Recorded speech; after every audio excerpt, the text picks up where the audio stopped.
wabarakatuh. Saya Ainur Hayati Istiqomah dari kelas MPIA. Untuk kesempatan kali ini, saya akan memaparkan terkait rencana penelitian tesis saya yang berjudul Pengaruh Kepemimpinan dan Iklim Organisasi terhadap Efektivitas Sekolah Menengah Pertama Negeri di Kecamatan Bulong.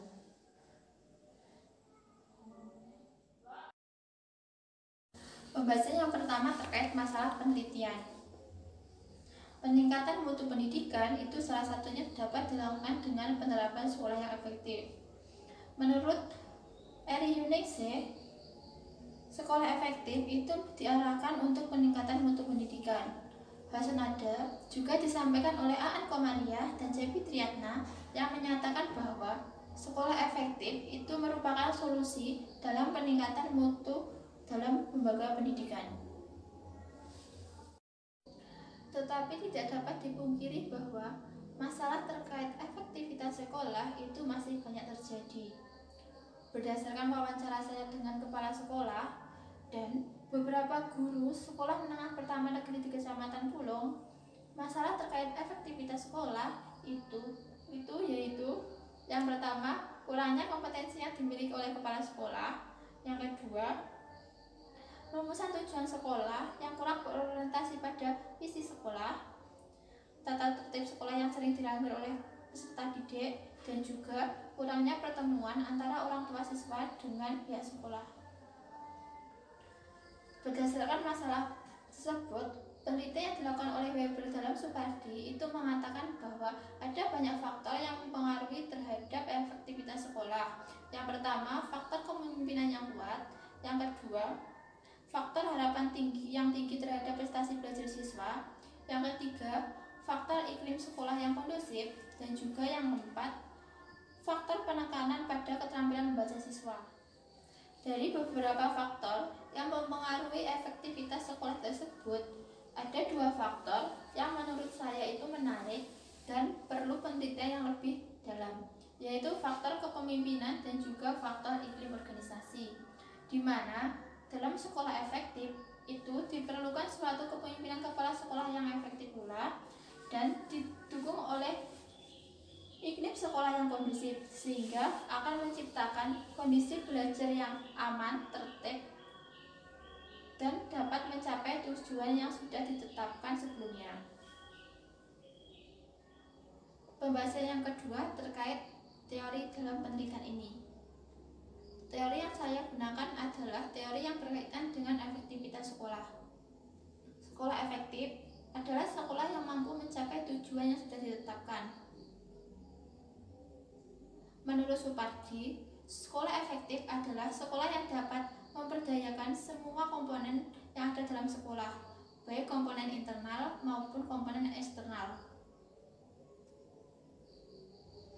Penciptaan sekolah efektif menurut Mohman dalam Safarudin dan Asrul dalam penelitian Muhammad Padri itu menyatakan bahwa yang menjadi hal penting adalah kepemimpinan kepala sekolah yang kuat dan kondusif.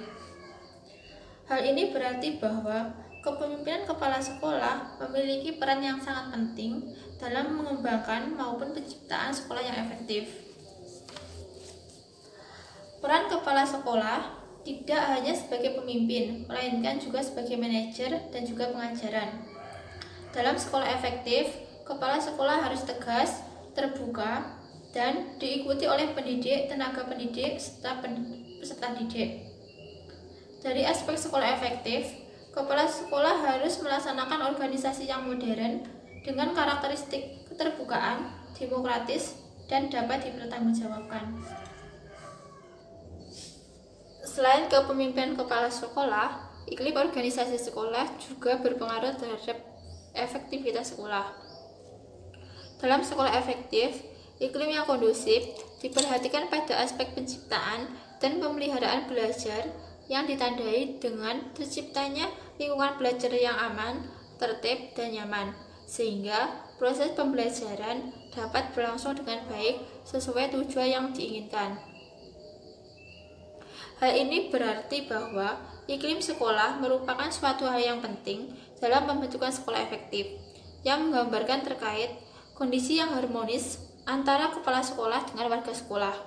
Sehingga dengan adanya hal tersebut akan terciptanya kondisi belajar yang kondusif yang dapat meningkatkan prestasi siswa. Karena mutu pendidikan itu salah satunya dapat dicapai dengan penerapan sekolah yang efektif. Dan pencapaian mutu pendidikan itu dapat dilihat dari proses pembelajaran yang ada di kelas. Untuk pembahasan yang ketiga terkait metode penelitian yang saya gunakan. Metode penelitian yang saya gunakan adalah metode kuantitatif dengan pendekatan ex post facto.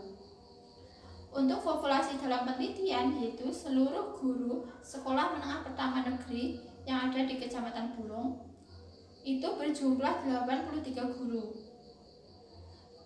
Untuk teknik pengambilan sampel, saya menggunakan teknik pengambilan sampel jenuh karena seluruh anggota populasi saya jadikan sebagai sampel.